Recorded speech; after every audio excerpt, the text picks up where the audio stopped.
SC ST వర్గీకరణకు వెసులుబాటును రాష్ట్రాలకు కల్పించడాన్ని నిరసిస్తూ దేశవ్యాప్తంగా దళిత సంఘాలు భారత్ బంద్కు పిలుపునిచ్చాయి. సిద్దిపేట జిల్లా మిర్దొడ్డి మండలంలో ఎస్సీ ఎస్టీ వర్గీకరణకు వ్యతిరేకంగా చేపట్టిన బంద్ ప్రశాంతంగా కొనసాగింది.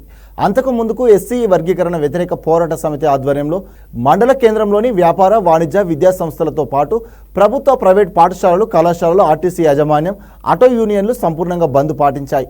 ఈ సందర్భంగా ఎస్సీ వర్గీకరణ పోరాట సమితి కన్వీనర్ మధ్యల రాజేశం, దారస్వామి, ఆస్కర్ స్వామిలు మాట్లాడారు. అన్న తమ్ముళ్ల వలె కలిసి ఉన్న ఎస్సీ ఎస్టీలను చూసి ఓర్వలేని కొందరు తమ సొంత రాజకీయ లభ్యం కోసం కులాల మధ్య చిచ్చు పెడుతున్నారని ఆరోపించారు. ఏబిసిడి వర్గీకరణ తీసుకురావడం సమంజసం కాదన్నారు. బంద్లో పాల్గొన్న వ్యాపార, విద్యా సంస్థలకు కృతజ్ఞతలు తెలిపారు.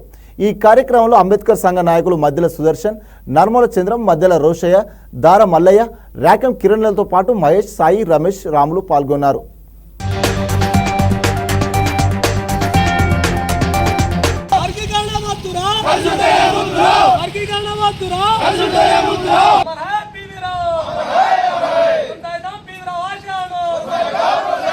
ఏదైతే వర్గీకరణకు తీర్పు ఇచ్చిందో ఆ తీర్పుకు నిరసనగా మా రాష్ట్ర కమిటీ కానీ, జిల్లా కమిటీ కానీ దాన్ని వ్యతిరేకిస్తూ పిలుపునివ్వడం జరిగింది. అలాగే ఆ పిలుపులో భాగంగా మిర్దొడ్డి మండల పక్షాన ఎస్సీ ఎస్టీ వాణిజ్య వ్యాపార సంస్థలన్నీ మూసివేయించడం జరిగింది. ఆ వ్యాపారస్తులు కూడా మాకు సానుకూలంగా అనుకూలించారు. వాళ్ళందరికీ కృతజ్ఞతలు. అలాగే మీరు మమ్మల్ని ఎక్కడైతే పాలకులు ఉన్నారో ఆ పాలకులు మమ్మల్ని విభజించి పాలించాలని చూస్తున్నారు. మేము ఎప్పుడైనా కలిసే ఉంటాం. ఖచ్చితంగా ఏదేమైనా మేము కలిసే ఉండి మీ భర్తం పడతాం.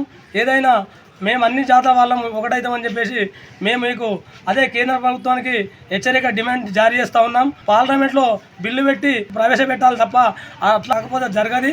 లేకపోతే ఏదో తూతు మంత్రంగా మీరు చేసి వాళ్ళని కొంతమంది సంతోష పెట్టడం, ఇంకొంతమందిని అగౌరవపరచడం చేస్తున్నారు కూడా. మేము ఎప్పుడైనా ఖచ్చితంగా కలిసే ఉంటామని చెప్పేసి మీకు హెచ్చరిక డిమాండ్ చేస్తూ ఉన్నాం. భారత రాజ్యాంగం ఆర్టికల్ 341 వ్యతిరేకంగా ఇవాళ కొంతమంది రాజకీయ వ్యక్తులు తమ స్వాలభ్యం కోసం ఇవాళ ఎస్సీ ఎస్టీలుగా అన్నదమ్ములుగా కలిసి ఉన్న కులాలను విభజించి పాలించాలనే సిద్ధాంతంతో ఏబిసి వర్గీకరణ తీసుకురావడం జరిగింది. ఇలా కాకుండా భారత రాజ్యాంగం అప్పుడే అంబేద్కర్ చెప్పిండు, దళితులు ఐక్యంగా ఉంటేనే ఇవాళ వాళ్ళ హక్కులు సాధించుకోగలుగుతారని. దానికోసమే ఆర్టికల్ 341ను కూడా రాయడం జరిగింది. కానీ దానికి వ్యతిరేకంగా ఇవాళ పార్లమెంట్లో ప్రవేశపెట్టవలసిన బిల్లును ఇవాళ సుప్రీంకోర్టు ద్వారా ఇవాళ దళితులకు అన్యాయం జరుగుతుంది. కాబట్టి ఇవాళ ప్రతి ఒక్క దళిత నాయకులు వర్గాల నుంచి గల్లీ నుంచి ఢిల్లీ దాకా ప్రతి ఒక్కరు భారత్ బంద్లో పాల్గొని ఇవాళ బంద్లో కూడా భాగంగా విద్యా సంస్థలు, షాపులు, వ్యాపారాల వస్తువులు ప్రతి ఒక్కరు మాకు సహకరించినందుకు వారికి కూడా పేరు పేరున ధన్యవాదాలు తెలియజేస్తున్నాం.